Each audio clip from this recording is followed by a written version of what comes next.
Okay, here we are. 10-mile lake. Deepest spot of the lake, I always try it first if I haven't fished in a while in summer, because that's where a lot of the bigger fish might hang out. Doesn't necessarily mean they're here, but we'll try it and we'll see if we can find some fish. I'm gonna get all set up here. I don't have any kokanee corn today. I'm gonna be trying pink synthetic maggots. Got some bloody garlic sticky gel. We'll be putting that gel on and we'll see how that works.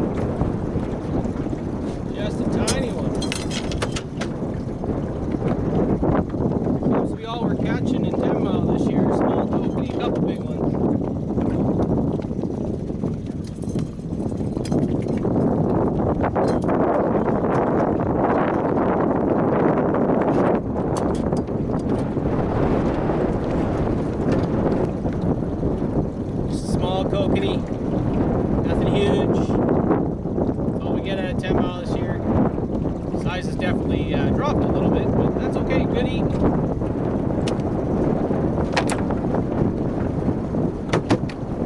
Okay, so I haven't fished 10 mile in probably a month and a half here. I've been busy in July checking out other lakes in British Columbia.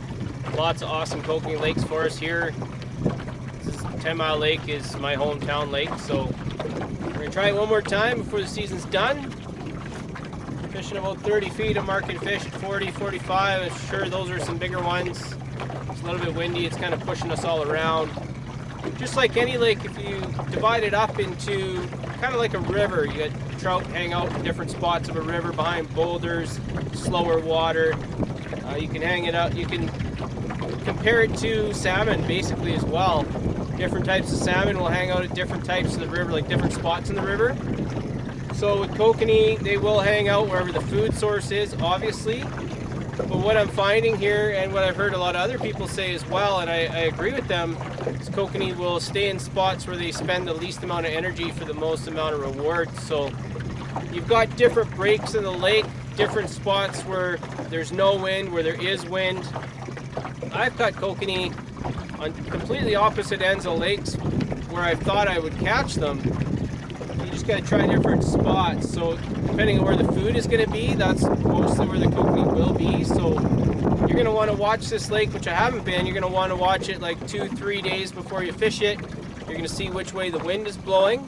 You're gonna follow that and you're gonna say, okay, the wind has been blowing this way. That way the kokanee should be this side of the lake a little bit more. So if the wind was blowing like it is when I got here today, I actually should be fishing down by the boat launch. Obviously, most people fish the far end of the lake at 10 Mile, the north end, because it's the deepest. That's where most of the kokanee will be in the summer, so they'll still be here. So you got to divide the lake up into different zones. So there's a point here off at 10 Mile. I'll fish usually to one side or the other of that point, depending on the wind.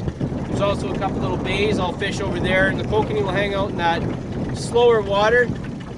The slower lake water, obviously they're down deeper and there's no in and outflow creeks here, so the water's not going to be flowing as much. There's a good one here. We'll talk about that in a minute. So I'm just fishing the break line. Now with kokanee, I am going to try and keep my forearm off of the butt section here. I love, and I can't stress it enough, I love my ugly sticks. Never thought I would, always thought that I was too good for an ugly stick, but ugly sticks are amazing. It's been great with the kids. My kids found it easier to use an ugly stick spinning reel than they did a level wind. Any kid would. We're getting ready to land this guy for you here, see if we can't land him. Usually I'll slow myself down. Usually I'll turn on my electric motor, but because I'm getting some wind here, I'm not going to do that. So it's a bigger fish. It's kind of rolling, got that coho roll to it. Bigger fish will usually swim with the boat.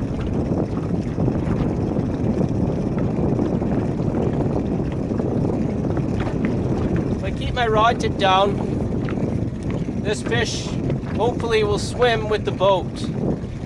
Don't pull too hard, don't get too excited. Keep them in the water.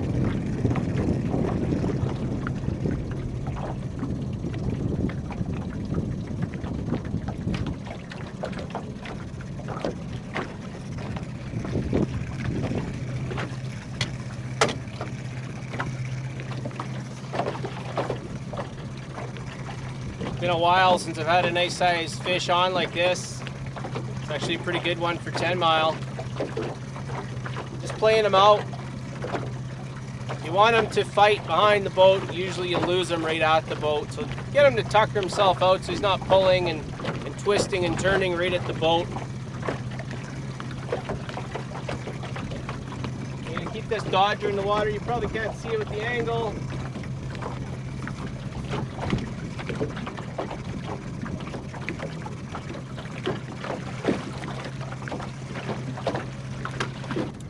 Show you guys how I tie up my hoochies. I'm going to try white hoochie. I found some P-line white hoochies. We'll give those a go. Pink's a good color. If you don't have anything else, just pink. Obviously, sockeye, kokanee, they love pink.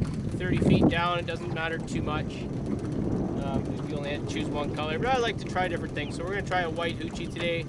I'm even going to swing into a button. I think I got a button that fell off a shirt. I've heard people catch kokanee on those, so we'll try that too, just for fun. So here we go. I've got my pre-tied leader. I'm gonna open up my lure kit here. My lure building kit that I normally have with me with a different assortment of stuff. I've got a pre-tied leader here, snelled hooks. Got a video that you guys can take a look at and see how I tie these on the boat really quickly. This is actually my last one, so if I have to, I'll have to tie more later. So right now I'm going to try some white hoochies. I have just found them. Just found these P-line white hoochies. I've been wanting to try white all year. I've tried a few lures, not much action. So we'll try this. This is how I tie up my hoochies. I've got my snell knots here. I put a space in them, as you'll see in the video, about 1/2 inch to 1/4 inch. And I get these Max, or the imitation stack beads here. I'm going to put it on the small end down to the hooks. That way the big end here will hold the hoochie. So I grab my hoochie out of my box here. I got my white and pink hoochie. I'm going to slide this in. Slide my hoochie down. Now you can see my hoochie is going to touch the stack beads here. So I'm just going to push the stack bead in, try and leave all the tentacles out. I'm going to keep it out just like that. And today I've decided I'm going to, as you can see here, you want that hook just barely sticking out the back end, and that stinger hook just in the middle of the hoochie here. You're only trying to catch one fish, so you don't need it sticking way out. You want one fish to hit that, and that's it. So we'll get a wiggle bill. Got my little kit here, and I'll open it up, just get one wiggle bill. Max Lures makes these wiggle bills, and I will take this wiggle bill. You buy them in a component pack, which is amazing. I love building my own lures, just like fly tying. Used to fly tie when I would trout fish. And we will put this through the one end and then put it through the other. So once this comes out the other end, you'll slide this bill all the way down. You've cut the end of the hoochie enough so you can try and get this in here. If it doesn't get in, you'll have to take the hoochie off and stick it in again. That fits quite nicely. So there's my wiggle hoochie that I've just made. Nice and big. Kokanee are quite aggressive right now. I'm going to try something. I don't have any corn left, so I'm going to get just a dab of garlic bloody tuna on here. We got one kokanee in the boat. Orange hoochie. Orange smiley blade, it's what we were using on Ruth Lake. Just left the same stuff on. Put a new setup on this side. I got a Gibbs Dogtail Dodger. I found some mini G's at Lone Butte Sporting Goods, so I put a mini G on there. Gibbs mini G, pink. So I had one hit on here, I lost him. It was a pretty big fish, so I'll get turned around. We'll go back up there and we'll try and see if we can find him again. Got a new setup going on here. I'm ready to fish it. just tied it up. This is what we're going to try next here. We're going to try a max sling blade with a max wiggle bill and a P-line hoochie. So we don't get a hit here, we're switching out. If this doesn't work, I'm going to go smaller. I'm going to go down to, I've actually got a button in my tackle box here from a shirt. I'm going to try that. I've heard people caught kokanee on buttons. Last year, if you've been following us, I tried wiggle corkies. Just a little max wiggle bill with a corky, a bead on each end of the corky to prevent it from wrecking the line or the corky, and it was amazing. We've got some Fougere Super Gel, it's called, with UV flash, garlic bloody tuna. Gone and smeared a bunch of this super gel onto this max wiggle bill. That stuff is going to stay on there for quite a long time. You can put a lot. I used to put tons on. You can put some on your Dodger. Some guys put them on their Dodgers. I used to put gels on my Dodgers when I first started kokanee fishing. I don't do it anymore. I used to just smear it everywhere, and then you take it apart and you just get this sticky gel everywhere. It's all over your hands, all over everywhere. I absolutely hated bait fishing. It's just too messy, too stinky, and I don't like getting my hands dirty, of course, but you have to if you want to catch these fish. You have to put the time, the effort in, and use that bait to help you get that advantage. Fougere Bait Sense has really helped us catch some good fish here in this boat. We're going to put this on here, and I've got a Berkeley synthetic maggot just hanging off the end to twirl around there as well. Just add a little focal point for that kokanee to come on in and slam this. But there's our combination right there. Fougere, awesome, love your products, and we can't wait to get this in the water here. I'm going to pull a rod out right now. We're going to throw this in there, see if we can't get one of these kokanee to bite. They're not really biting the orange, so we're going to switch it up and we'll see what happens. If we have to, we'll go to our tried and true pink, but don't normally like to go to the pink unless I absolutely have to. I like to try everything I possibly can first. Here we go.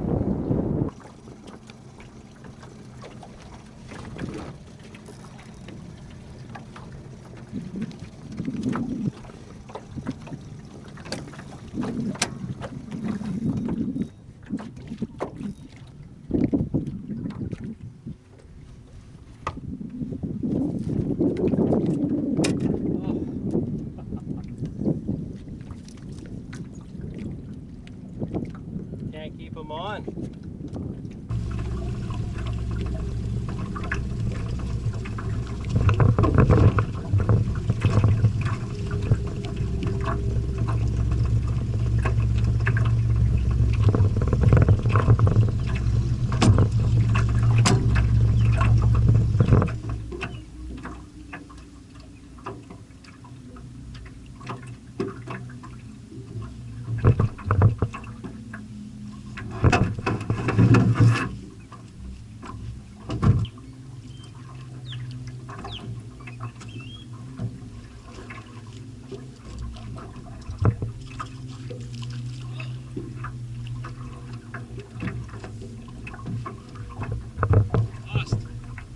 Kokanee deep enough where I can stay closer to the boat. So we'll just put it a little bit closer to the boat here.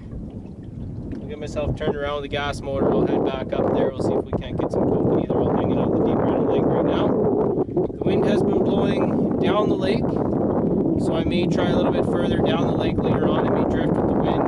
With the electric, it's a lot quieter. It's a lot easier to steer. Last year, that was my thing, just drifting with the wind. I loved it.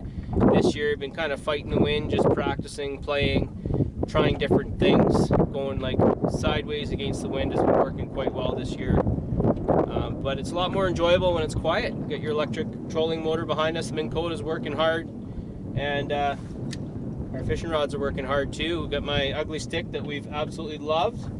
This thing is a 7-foot medium action. I run 10-pound Maxima Ultra Green on here. It's really nice with my net. It works great with my net where I'm reaching with the net and the tip of the rod is right there, so I'm able to land the fish. You'll see in some of our videos the longer Akuma, it's an 8-foot rod. You have to kind of pull the rod in to land it when you're by yourself. 2 people, obviously not a big deal. Shorter rods are nice when you can match them up with the net when you're landing these kokanee. So we'll give it a go. I'm ready to go on the downrigger clip here, and we'll send this down, see if we can't hook a kokanee. We've got one in the box. Been a tough evening. I'm starving. Had a little bit of small lunch here, but I haven't fished 10 mile in over a month. It's been great. I've had the opportunity of fishing other lakes out there. We tried Chimney Lake this year for the first time. The weather didn't cooperate, kids didn't cooperate, they're a little cranky. Went on a little detour, got lost trying to find the lake. It's pretty easy, but we weren't paying full attention. We got to go to Fougere Lake again this year. It was pretty good. It was a little tough fishing. The fish were good as always. The weather didn't cooperate there either. We got to fish Hathaway Lake twice, 2 different weekends. That was awesome. Hathaway is a nice little small lake for kids. Easy to catch some decent sized fish. Not huge, but a good average size. And the weekend after that, we also got to fish Ruth Lake for the first time. Beautiful little lake. We'll have some videos on that. And definitely enjoyed the year. We've tried a few new things. We've tried our new Scotty manual downriggers. We're loving these. These are great. We got a big 10-pound ball on there so we can double stack, and we can also chase lake trout on the off season or during kokanee season, one or the other. We got these new Okuma Avion kokanee rod combos. I'll be doing a review on them. I did end up breaking one of the rods on our last kokanee trip out to Ruth Lake. I'm not too happy about that, but the warranty process looks like it might go okay. And yeah, we've had a little bit of fire starting to come in here. I wasn't sure if I'd be able to fish anymore, so I figured I'd slide on out here for one more fish on 10 Mile. And then my weekends are all tied up. It's the year of the sockeye, so there's lots of sockeye fishing going on. I might partake in that there next weekend. And maybe we'll have an opening here in Quesnel on the Quesnel River. It's always a good time. But for right now, we're just enjoying the blue skies. The ospreys are diving around all over us, catching fish. There's about 5 or 6 ospreys flying around in the sky. We'll finish the evening off here on 10 Mile Lake, finish the summer off 10 Mile Lake. And we will be back here this winter for kokanee through the ice. And hopefully we can catch a couple there because we're fairly new to that. So without further ado, I've got a fish on.